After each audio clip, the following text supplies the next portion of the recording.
ಬಿಟ್ಟೇನೆಂದ್ರು ಬಿಡದಿ ಮಾಯೆಯಂತೆ ಭೂಮಿಗಾಗಿ ರಣರಂಗವೇ ಆಗಿದೆ. ಮಂಡಲಹಳ್ಳಿಯಲ್ಲಿ ಸರ್ವೆ ಅಧಿಕಾರಿಗಳನ್ನ ಕಂಡು ರೌದ್ರಾವತಾರ ತಾಳಿದ ರೈತ ಮಹಿಳೆಯರು ಪೊರಕೆ ಸೇವೆ ಮಾಡಿದ್ದಾರೆ. ರೈತರ ರೋಷಾವೇಶಕ್ಕೆ ದಿಕ್ಕೆಟ್ಟು ಓಡಿದ್ದಾರೆ. ವಾಹನದಲ್ಲಿ ಅವಿತ್ರು ಬಿಡದೆ ಗ್ಲಾಸ್ ಪುಡಿಗಟ್ಟಿದ್ದಾರೆ.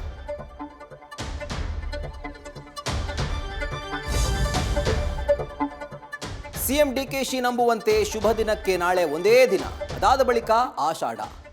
ಮಂಗಲ ಕಾರ್ಯ ನಿಷಿದ್ಧ. ಶ್ರಾವಣಕ್ಕೆ ತಿಂಗಳು ಬಾಕಿ. ಸಂಪುಟ ಭರ್ತಿ ಕಗ್ಗಂಟಿನಲ್ಲಿ ಸಿಲುಕಿದ ಡಿಕೆಶಿ ಹೈಕಮಾಂಡ್ ಕರೆದ್ರೆ ಡೆಲ್ಲಿಗೆ ಹೋಗ್ತೀನಿ ಅಂತ ಹೇಳಿದ್ದಾರೆ. ಮೋಸ್ಟ್ಲಿ ನಾಳೆ ರಾಹುಲ್ ಕಾಲ್ ವೇಟ್ ಮಾಡ್ತಿದ್ದಾರೆ. ಮಳೆ ಬರ್ತಾ ಇದೆ. ದೂದ್ ಸಾಗರ್, ಆಗುಂಬೆಗೆ ಪ್ರವಾಸಿಗರ ಸ್ವರ್ಗದ ಸಿರಿಯಾಗಿದೆ. ಆದರೆ ಮಲೆನಾಡು ಕರಾವಳಿಗೆ ಸೀಮಿತವಾಗಿದೆ. ವಾಡಿಕೆಯಷ್ಟು ಮಳೆ ಆಗ್ತಾ ಇಲ್ಲ. ಡ್ಯಾಂಗಳ ಒಳಹರಿವು ಇಳಿಕೆಯಾಗಿದೆ.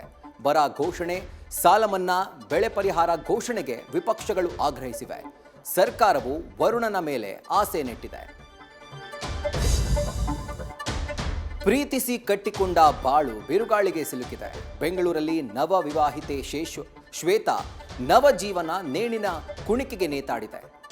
ನೆಲಮಂಗಲದಲ್ಲಿ ಪ್ರೀತಿಸಿ ಮದುವೆಯಾದ ತನುಜಾಗೆ ಜೀವನವೇ ವಿಷವಾಗ್ಸಿದೆ. ಕುಂದಾನಗರಿಯಲ್ಲಿ ಗಂಡನ ಸಾಲದ ಶೂಲಕ್ಕೆ ತಾಯಿ ಮಗ ಕೊರಳೊಡ್ಡಿದ್ದಾರೆ. ಇದಂತೂ ಮುಗಿಯೋ ಲಕ್ಷಣವೇ ಇಲ್ಲ. ಮಧ್ಯಪ್ರಾಚ್ಯದಲ್ಲಿ ಯುದ್ಧದ ನರಕವೇ ಸೃಷ್ಟಿಯಾಗಿದೆ. ಅಮೆರಿಕದ ಫೈಟರ್ ಜೆಟ್ಗಳು 140 ತಾಣಗಳ ಮೇಲೆ ರಣಾರ್ಭಟಿಸಿವೆ.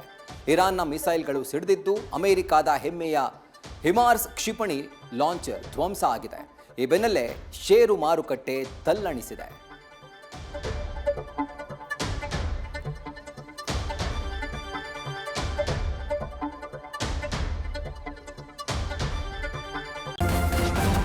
ನ್ಯೂಸ್ ಫಸ್ಟ್ ನಿರ್ಭೀತಿಯಿಂದ ನಿಮ್ಮ ಪರವಾಗಿ.